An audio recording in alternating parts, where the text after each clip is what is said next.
Hello, everyone. Welcome to Durrett's Take. It's that time of the week where I go over my NFL predictions. I'm doing it a little bit earlier since there's some games on Christmas Day tomorrow. So let's get started with the first game on Christmas between the Chiefs and the Steelers. Chiefs are 3-point favorites. And both of these Christmas games are on Netflix, by the way. Um, the Steelers are not playing their best football right now, while star receiver George Pickens has been out with an injury.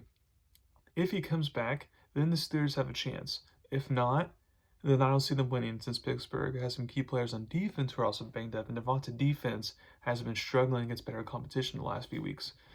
However, there are two advantages the Steelers can take advantage of. One is star defensive lineman Chris Jones has a calf strain, so especially on the short week, I assume he's going to be out this game. You never know, but that's what I assume.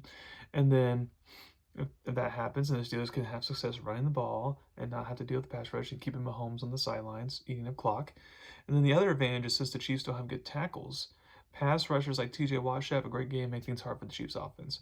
And Pittsburgh needs to win this game to keep their division lead. I think this will be a one-score game. Assuming that's the case, then it's hard to pick Kansas City in one-score games this year. And I'll take the Chiefs to survive so they can rest up the following week. I have Chiefs winning 19-17.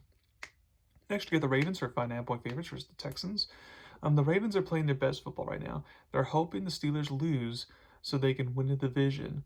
The Texans have some injury issues with Stephon Diggs already out for the year now. Take Dell out for the season. It's like besides Nico Collins, quarterback C.J. Stroud doesn't have a lot of great weapons to throw to, which means running back Joe Mixon will need to continue his good momentum and have a great game.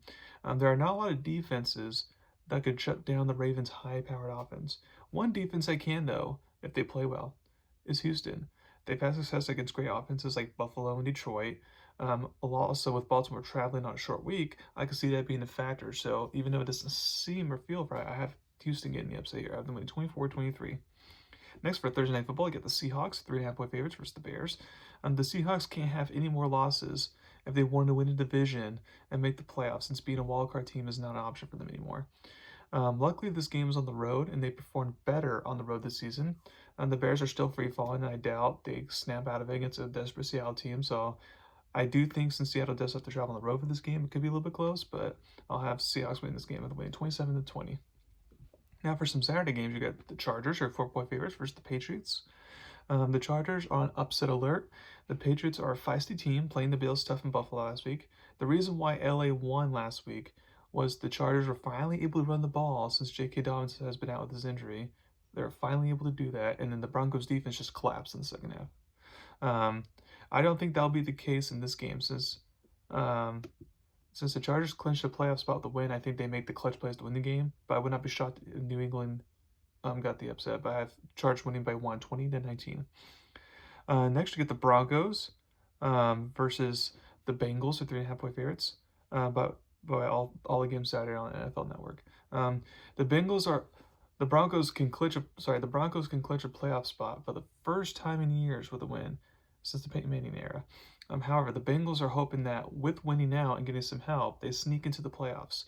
I have no doubt that the Broncos offense will play well in this game. Cincinnati doesn't have a good defense. The question is the Broncos defense. If they play like they normally do, then they win this game automatically. However, if the bad defense from the second half of that Chargers game carries over into this game, then Denver will lose this game since Bengals have the offensive firepower to make them pay for it. And I think that's what ends up happening. I have Cincinnati winning 28-27. Next, you get the Cardinals versus the Rams, or 6-point favorites. Arizona is eliminated from the playoffs, and since after their loss to Carolina this past week, and the Rams want to keep their division lead, so I assume the Rams will make sure they don't allow Arizona to sweep them this season, and the Rams win a fun shootout so far, they win 28-24. Next, you get on Sunday, you get the Jets versus the Bills, or 9.5-point favorites. The Jets have struggled to play at Buffalo in the Sam Darnold, Zach Wilson years. Will that continue with Aaron Rodgers being the starter now? The odds are probably yes, but what's interesting is that if the Chiefs win their Christmas Day game, then the Bills can rest some players that they want to, since getting the number one seed wouldn't be a factor anymore. I think the Bills will win this game, though, and I think they will cover the spread this time since they didn't do that last week. Had them win 24-13. Next, you got the Titans versus the Jaguars, your 1-point favorites. This is an important game for both teams. The loser of this game gets to have the third overall pick, assuming the Giants and Patriots lose out. But which I don't think that'll be the case, because if the Bills are out of getting the number one pick, then the Bills might rest starters, next week against the Patriots, and who knows, So the Titans, they need a quarterback. So if they want to get one from the draft and have to build him out instead of just getting one for free agency, then they need to lose this game. However, the Titans, despite not being good at quarterback, play very tough. So I can see them winning this game. But I'll take the home team to survive and get the win barely at the win 22-20. Um, next, you get the Panthers versus the Buccaneers are 8-point favorites. Tampa Bay lost control of their division lead this past weekend. I assume they'll come out angry and make sure they don't um, let it let last week's loss ruin their season. Since Carolina's been playing well, I can see this being a close game than it should be, but Tampa Bay will win the shootout to remain alive in the division race, so they're winning 31-24.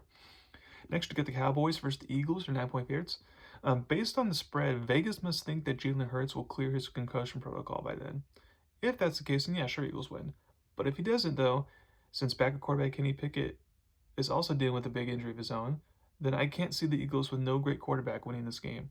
Dallas, despite not playing for anything, is playing hard football right now, and the Eagles, with the loss last week, and lost their chance for them to win to get the number one seed anyways. So I'll take Dallas to get the upset. I have them winning 20-17. Next, we get the Raiders versus the Saints, for a half-point favorite. The Raiders screwed up their chance to get the number one pick last week since they beat Jacksonville. Will they screw up even more by winning this game? I can see it happening since the Saints' offense with the backup quarterback does not look good. However, since the Saints are at home, I'll take them to win, but it'll be very close. I have the Saints winning 17-16. Next, you get the Colts, are 8-point favorites versus the Giants. The Giants are in prime position to keep the first overall pick if they lose out. I don't think they'll start trying to win now, especially since the Colts have something to play for. I mean, maybe this game's close since the Colts have to travel to a cold weather team, but the Colts win this game at the winning 17-10. Next, you got the Dolphins, who are 6.5-point favorites versus the Browns. The Dolphins struggled in cold weather games, so this could be close. I don't expect a lot of offense in this game. I expect it to be a defensive slugfest. I do think this could be a cold game that Tua Tagovailoa can finally win and get that monkey off his back, if you will, despite it being against a bad team. But I have Miami winning 16-13. And next, you get the big game of the week. You get the Packers versus the Vikings, or 1.5-point favorites. If the Vikings lose this game and next week's game against the Lions, which is possible, then Green Bay wins this week and next week, then that means Green Bay moves up to the 5th seed and they get to play the NFC South winner, Tampa or Atlanta, instead of playing the explosive Rams team, assuming they hold on to the NFC West title. The last time these two teams played, Jordan Love was coming off his injury, and he was very rusty as Minnesota built a 20-plus point lead before Green Bay almost completed the comeback. I think we'll see some back and forth in this game. It may come down to whoever has the ball last. But I'll take the home team to survive in this game, although I don't feel super confident about the pick. I have the winning 34-31. And then for the Sunday football game, we get the Falcons versus the Commanders, or 4-point favorites. This is a huge game. The Commanders are trying not to beat the 7th seed in the playoffs, and with a few wins and some help from others, that could happen. For Atlanta, it's a very big game, assuming they beat Carolina at home next week. That means if they win this game, then they'll win the division and make the playoffs. Michael Penix Jr. in his NFL debut played fine last weekend, better than Kirk Cousins for sure, but I feel he may struggle in this game. As a pocket passer quarterback, him playing on the road against a Dan Quinn-led defense, the rookie may not be able to overcome that as the Commanders get the big win, either winning 24-16. Now for Monday Football, you get the Lions, or 3.5-point favorites versus the 49ers. It's too bad that these two teams didn't play earlier in the season, so we can see them at their best since the rematch of the NFC title game last year. But oh well. Sadly, we will get another bad Monday Night Football game for 3 weeks in a row as the Lions put up a lot of points to get their revenge on the 49ers from last year. I have Detroit winning 35-20. So thank you very much for listening to my podcast today. Please subscribe to my channel about me. Hopefully you guys have a wonderful Christmas. And I'll come back to you next week with my NFL predictions for next week. Remember to continue watching the college football bowl games and watch, football obviously on Christmas Day, NFL football on Christmas Day, and NBA basketball on Christmas Day, and college basketball as that starts to get in the conference play and all that. Hopefully, again, you guys have a wonderful Christmas. Thank you very much.